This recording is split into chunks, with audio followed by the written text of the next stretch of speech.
And welcome to Ladyada. Hey everybody, and welcome to my desk. It's me, Ladyada, with a post Thanksgiving Turkey Day delicious sandwich leftover desk Ladyada. I'm at my desk. I wasn't at my desk the last couple days. I was chillaxing, but we did get some stuff done earlier in the week, so we could chat about that. But first... That's right. For the 24 days of December, there's more, but we're doing 24 days, we have the 2024 Advent Calendar brought to you by Adafruit. If you notice, there's a little floppy disk there. That's because it's all about retrocomputing. You can post yours. Pound Retrocomputing on any of the socials. Pound First Computer. Pound Electronics. And the reason that we have this is because we're going to kick it off December 1st, day one, with the Apple II. Yes. This was your first computer. I think it was, yeah. I mean, I think it was the first computer. It was in school. Yeah. My school had an Apple II lab. It looked a lot like that. I think the floppy drives were on the side. Yeah, this is ours that we have here. Yeah, we picked one up. There's the Apple II, the Apple IIe. I think the Apple IIe is what we use. I'll be honest, I don't remember the exact variant. Yeah, we get the little things here. They had the diskette, and I learned, like, there was a touch typing with, like, Mavis Beacon teaches typing, and there was Odell Lake, and there was Number Munchers, and there was Oregon Trail. It's, like, very meme-like now, but at the time this was... So did you type programs in? I didn't. We didn't have these kinds of labs. We had, like, software from, like, MECC and other common companies, and there was, like, educational software. It was, in hindsight, it was very interesting how aggressive Apple IIs were. Like, looking at the pricing, like the disk drive itself was $2,000, and yet these computers were in the school. Everyone got an hour a day to, like, learn and play. It's fascinating. Considering that previous to this, like, computers were only used by industry. So would Chromebooks be maybe the same? Like, it's a sort of subsidized? It is, maybe? But it kind of isn't. It was very... so I feel like people have more access to computing now. But... yeah, I don't know. It's still kind of processing. It's kind of it's very interesting now to think, like, 40-ish years ago, how many computers were in my life, considering how new they were. I think adults, in my town or whatever, in the school district, realize, like, this is the future. Like, kids have to learn computing. It's going to really take over. I think people saw that coming. So, I actually learned how to do some programming with Logo. I remember learning about functions because we had to draw a house in Logo, like a little square with a little triangle on top. And I remember thinking, like, well, I don't want to type out the program over and over again depending on the size of the house. Like, what if I wanted to build, like, a street of houses, and some were small and some were big on my, like, little Logo display. And the teacher told me, like, oh, there's this thing called, like, a function, or whatever it's called, procedure. And they're like, you could use a variable and then scale the size of the house based on a variable. And so I remember specifically, like, learning how to do it, and then I would draw multiple houses, and each one would be a slightly different size. And it was like, I was like, wow, this is kind of neat.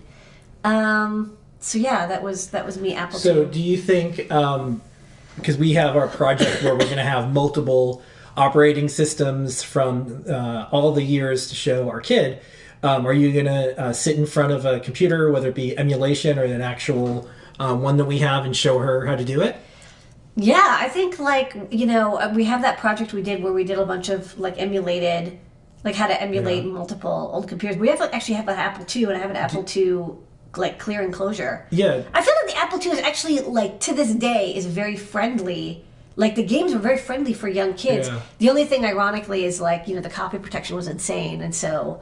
we'll have to crack it. Like, now, as, 40-somethings, we have to, like, use all of our brain power to, like, crack the software for, like, burger time. So since we have a physical one, do you want her to put in the disc and, like, close it? Yeah, I will totally, but, like, you can't... The discs themselves are dying, so it's like, we might do a disc emulation, like we've been doing disc emulation. Well, we could copy it onto another one, right? And just have it... Well, yes and no. It's like you have to... use like index sensors and stuff to duplicate. Alright. Because again, it's like the copy protection was insane. You know what we could do? We could have her put the disc in, and whether it works or not doesn't matter, but then we'll just show the emulator. But she'll have the experience of putting it in the I disc. think it will be on an Apple II. Yeah. It's just that like the diskettes themselves, it's like I don't know if they work. It's like they're not making them anymore, and like they start to flake. Okay.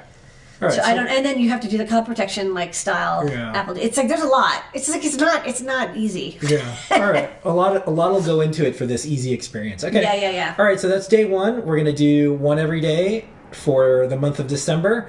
Post yours. Don't forget. We'll be looking for these. We might highlight some. So pound retrocomputing, pound first computer, pound electronics. Yeah, the Mac Plus and the Mac SE30 that I used like is considered retro, but I still don't consider them retro. I'm like, no, the SE30 was like a modern computer, but like obviously it's not. It's like 35 years old. The definition of retro, I'll probably get in trouble because I'm going to have with the gatekeeping jerks that don't want anyone to do retro computing. Because it's all theirs, but I'm going to expand it to other things too. Maybe I don't consider like Windows 98 to be retro, but it is. But it is. Yeah, and like it or not, there's going to be new people that are going to come into retro computing, and the old guard. You can welcome them with open arms, or you can go away because I feel like anything. It's like the joke, like your music taste ends at like age like 23 or whatever. Yeah. I feel like anything that's before when you were 16 is retro. So it like travels with your age. Yeah. Well, so we'll show this at another show, but we have a Sidekick little phone from Danger that was later T-Mobile. Yeah. So that's a retro phone. That's retro. That is a retro phone. It's before. That was retro from the moment it was launched, but it's a retro phone. It's like 20-something years ago. And if we do a retro phone thing, that's going to be in there. It's not just going to be a rotary phone and a payphone. There's going to be some of the first mobile phones that were. There'll be a StarTAC, of course. Yeah. But Anyways, we can do an advent of mobile phones. We're going to do it, and one of microchips and one of a lot of things. But this is the first one because we want people to participate. Post up your first computer, pound first computer. Pound retro computing, pound electronics, and don't forget we're doing this for the entire month. Ladyada, thanks for showing off the Apple II. What's going on your desk? Okay, so back to my desk. On the overhead we got the Nukie boards back. I don't know, I didn't really come up with a better name of these, so that's okay. I can always change it later. Let's see if I can get this to focus. Beep. Okay. So I just have them very simply wired up to. Oops, I think that just made a button loose. 1 second. Sorry. What came loose here? Okay. This one. Sorry. We're doing it live. I'm doing it live, and also we're doing it live. These cables are like not. They're like barely stuck in. You saw it was working before, so let's see if it'll come up this time. Okay, this one is being finicky. Yeah, also, like, I didn't really check the cables. Okay, anyways, these displays are, use the 1.14 inch, there you go, the 1.14 inch, 240 by 135, except they're vertical. I saw these in, like, a Nixie knockoff clock, and it was like, it's just like these, like, each one is a little digit. And I thought that's such a cute idea. You could have them be, like, little flip displays or something. So I, got the prototypes in and I attached the displays, and you see that they're working. I just have them hooked up in parallel to verify them, but I did test that they individually work. And then I only made a couple little errors here. So one is I had the cutout. I thought the cutout was like edge to the left. I don't know. I got them flipped in my head. So I have to extend the cutout over here a bit. But otherwise, it's fine. I kind of like that it's not like super tight. And then I like what I did here, which was a 2x7 connector, because this is basically 0.8 inches off by 1. So I made this 0.8 by like whatever, 2.5 inches, and then these little break-offable feet or ears. And then these are the same side by side. So like you have the markings here for ground, power, clock, data, etc. But they're the same signal. That's just so, when you stick it up in a breadboard, it's mechanically nice and stable. Let's show It's like it doesn't move too much. And then if you soldered it into a PCB, you would easily be able to make it flat because the plastic would be your flattening area, and it wouldn't get shifted. So I booked those. Those are good. And all the BQ25 185s, like I finished those. Those are good. I really want to think about. I'm going to see how this chip does, but what I really want to do is update the feather boards, because right now I have this load sharing circuit plus the charging chip, and I really like that this can do solar. And like a lot of people have asked, like, how can you do solar with feathers? And it's like, you gotta have an external charger, and it's like, but it's like, it's quite complicated. So these are a little bit more expensive. That it's like, you know, altogether I think would add like 20 cents more to the bill of materials cost. But I think that there's a lot of feathers that would benefit from being able to do solar, and also I like that they'd have shared the power sharing all built in, so it'd save me a little bit of space. So I'm thinking, actually, when I do the RP2350 feathers, because the RP2350 chip, this is the Pico just for demo, I just started that series, so there's like, you know, time for me to do stuff. It can do low power.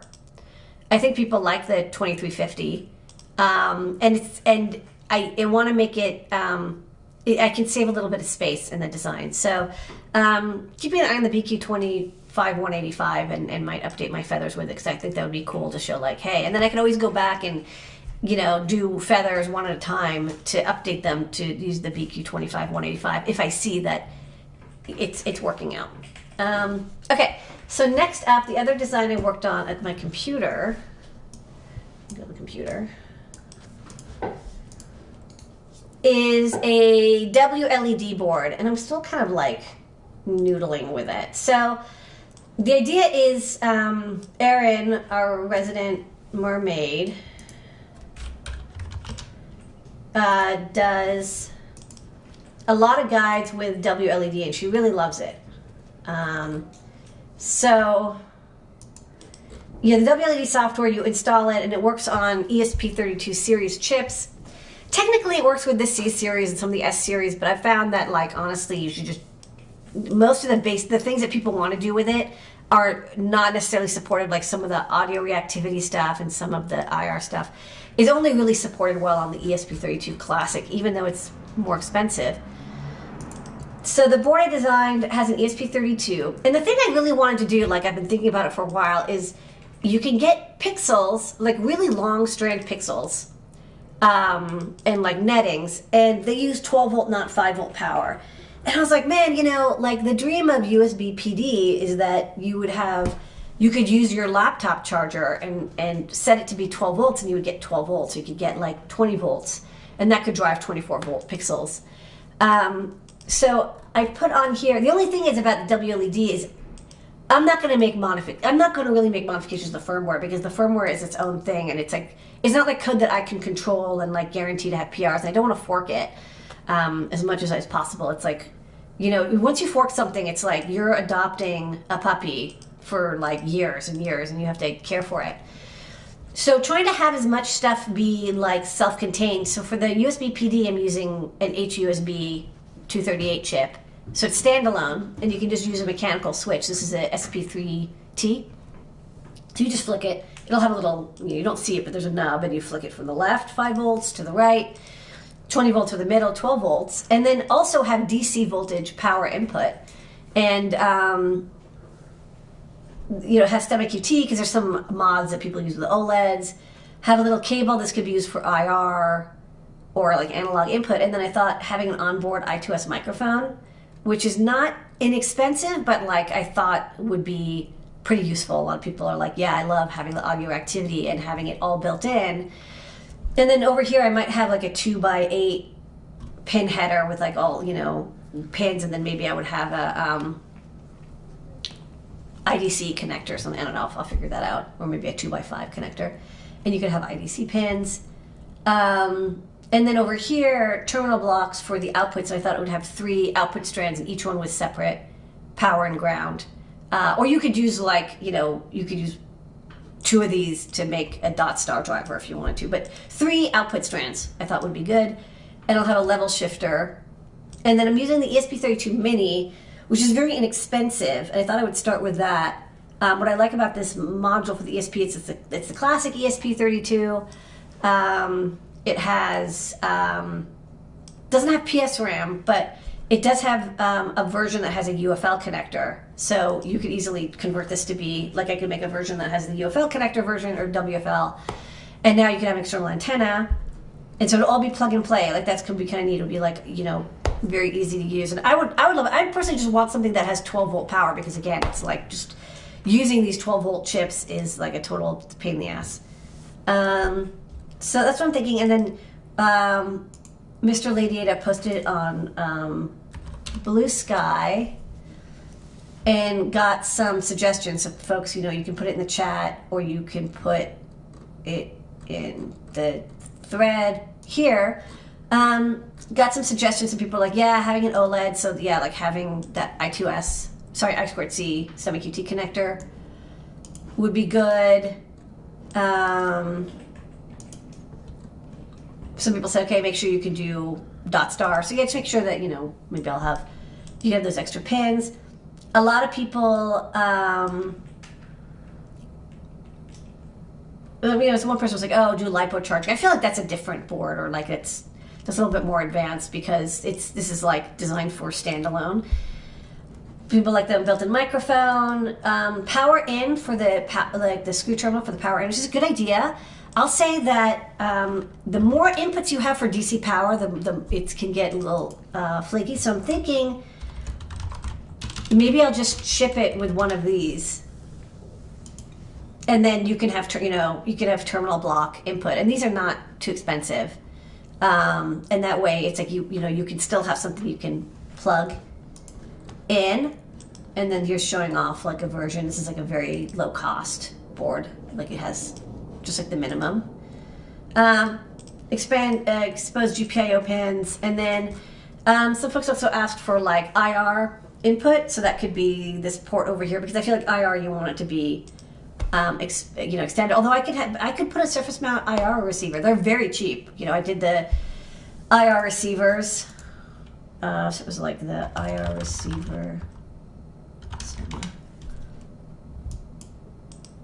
You know, this board, which has two types, you know, I could have a vertical one and it would be fairly inexpensive, and you could get started, and then you could of course have an external separate one. So maybe having everything built in would be kind of nice. It's like, oh, you can get started instantly and then build out. So this design, I'm still like noodling it, but I want to kind of get something done. And the problem is once you get to like the DC or USB can be 20 volts, a lot of stuff gets a little funky, because it's like, oh, your 3.3 volt regulator isn't running off of 5 volts, it's running off of 3 volts. So it's like, do you want to do a 5, you know, it's like you could have a 5 volt buck, or you could have it's like there's a lot of like power things. Like you need 5 volt output for the level shifting, but the ESP32 needs like 500 milliamps at 3.3 volts at least.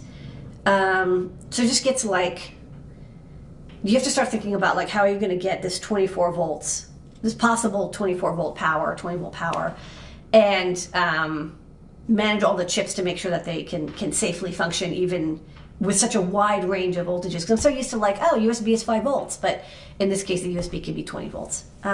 So that's that. How are we doing on time? Good. We're 19 minutes in. Okay, let's go to the Great Search. Alrighty. Where in the world is that part I need? The Great Search with DigiKey.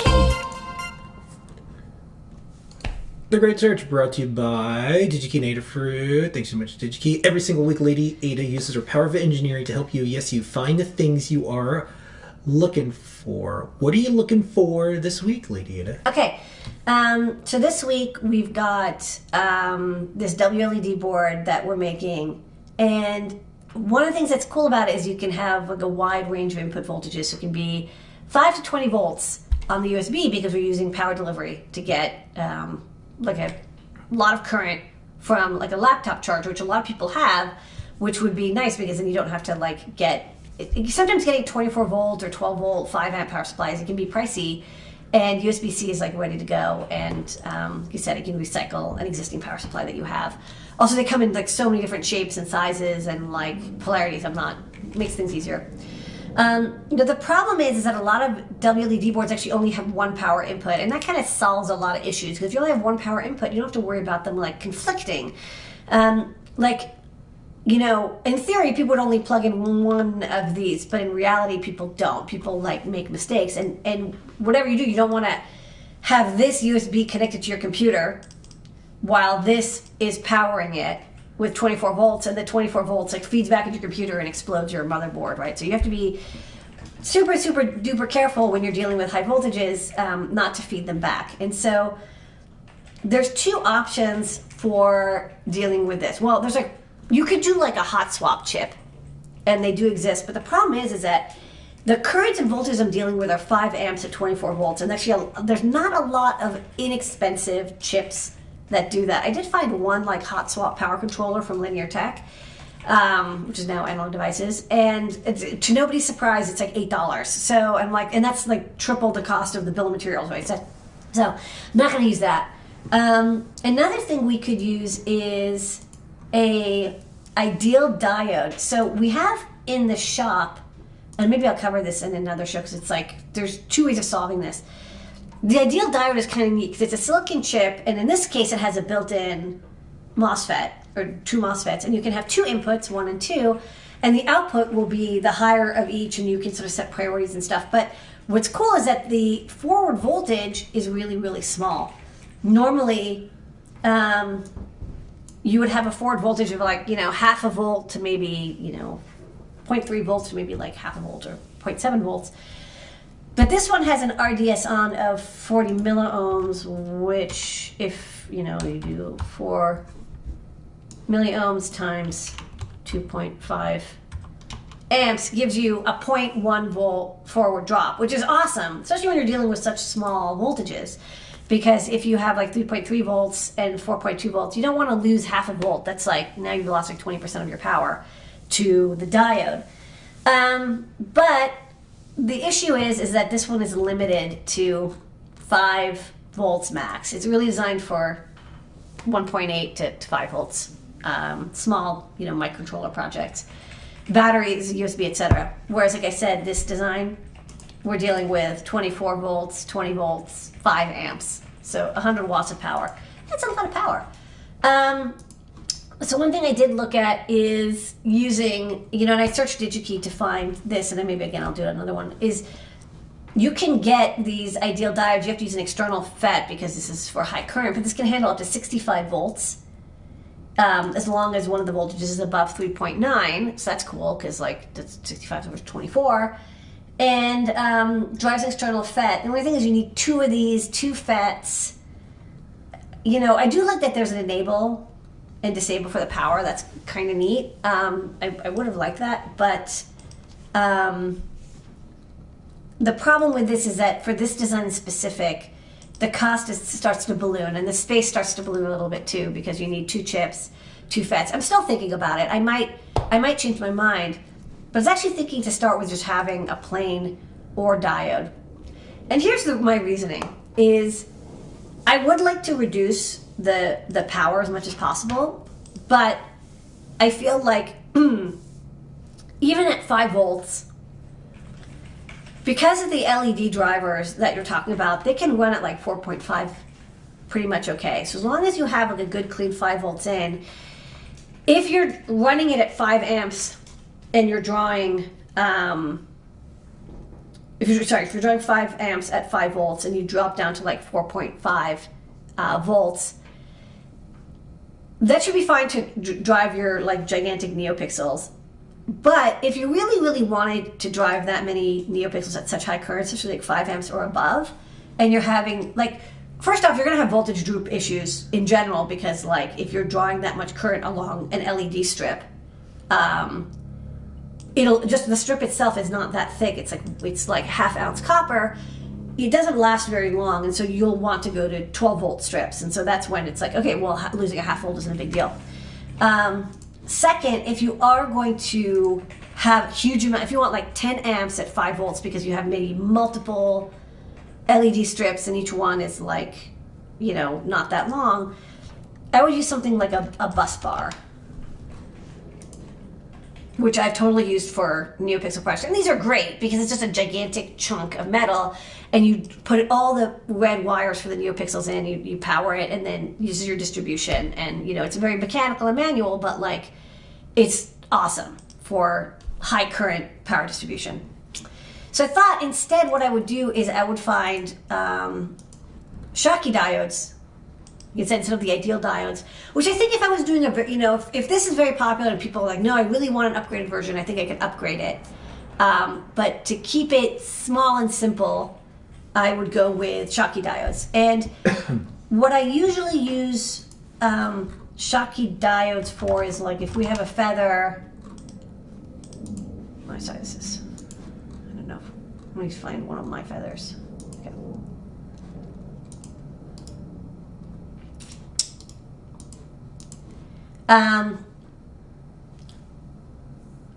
Where is the diode? Okay, so here is the Schottky diode. This is like a 1 amp 20 volt diode to protect the USB voltage from going back. I think, I don't remember. I think it's from back powering into the USB if the LiPo is plugged in. And traditionally I use ones that are like 1 amp 20 volts. 20 volts is kind of the minimum you can get anyways. But 1 amp. So it's kind of like, do they even like make low forward voltage Schottky diodes at 5 amps and up to like 30 volts? And I was like, let's go to DigiKey and find out. So let's see what we can find for 24 volts or higher, which is not that high for a Schottky to be honest, and 5 amps or higher. And I want the lowest forward drop, ideally under a half an amp.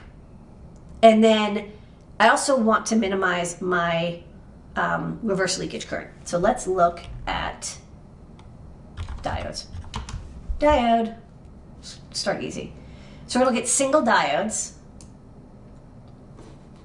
And let's start with active, as you may expect. So this is 32,000.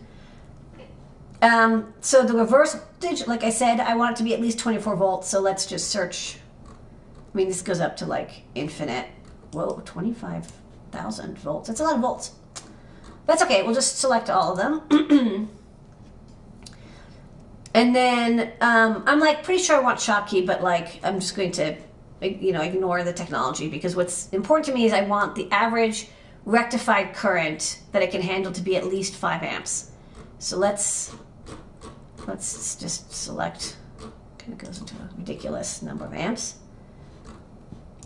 Okay, and then what's really going to reduce the size is a lot of the diodes, especially at the high range, are going to be through hole. So let's look for or chassis mount. Like if you're handling like, what was it, like 15,000 amps, it's going to be chassis mount. Let's look for surface mount only. And yeah, that's going to that's like 1/3 are going to be surface mount. Okay, next up, like I said, that forward voltage.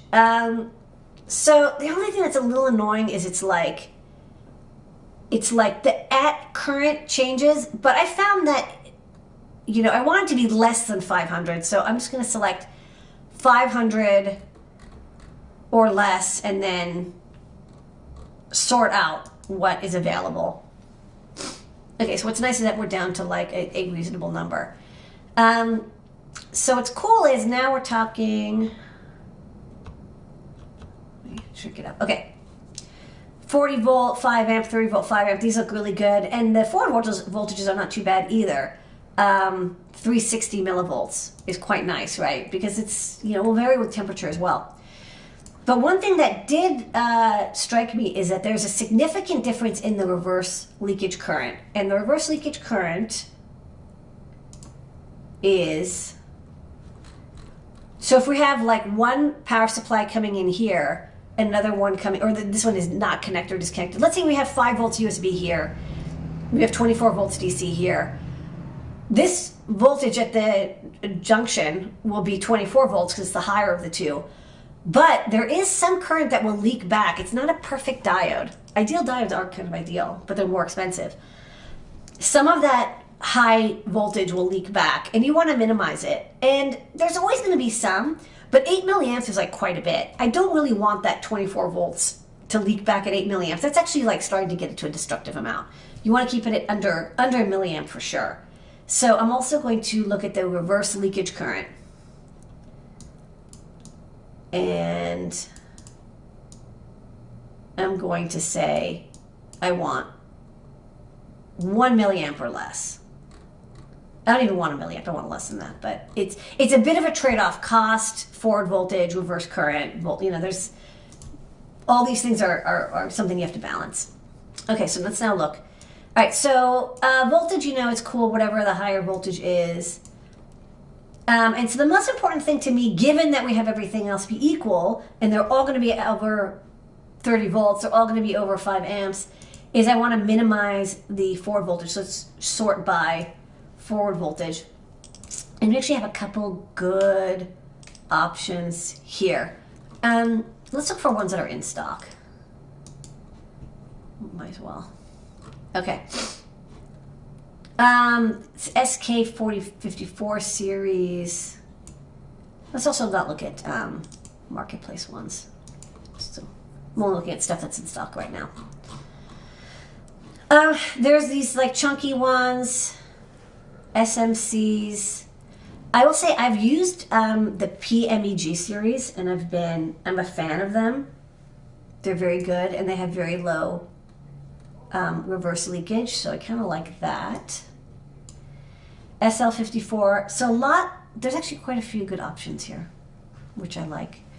And not all of them are shocking. Like this one's called like a super barrier, which is kind of cool.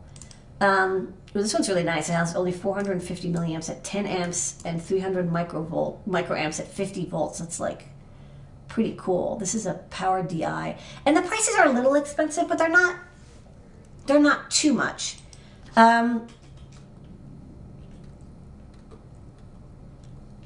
To really know which one to pick, although I'm kind of leaning towards that one. That one was like pretty sweet. It's a little big though, maybe, but let's look at the data sheet real fast. So let's look at so there's going to be the instantaneous forward voltages. So at 5, so this is logarithmic, so at 5 amps, at worst you're going to hit 450 milliamps. So yeah, this is kind of a nice option. And then it can handle up to 10 amps of current, which might be nice, although we're going to fuse it. So I'm actually kind of thinking maybe I'll do this one. This is not bad, not a bad choice. Okay, I think I'm going to look at this one. It's a little bit overkill, but I kind of like it. There also might be ones in the other family. So I think right now, although I have to compare and contrast all of these. Actually, there's a couple of 10 amp ones over here. Oh, they're all going to be these kind of big sizes. Anyways, I like this one. Okay, so let's look at this one. This is my first choice. Let's do the Diodes Incorporated SBRT 10U50, 10 amp 50 volt, power DI5 package diode in socket DigiKey. And that's a great search. Where in the world is that part I need? The great search with DigiKey. And that's our show for today. Thank you so much, everybody. We'll be doing a lot of stuff in the month of December. Do not It's too cold to go outside. You can post up your Retrocomputing, first computer electronics, and more. Very cool. See everybody next week. Bye, everybody. Or maybe we might be off next week. We'll see. Okay.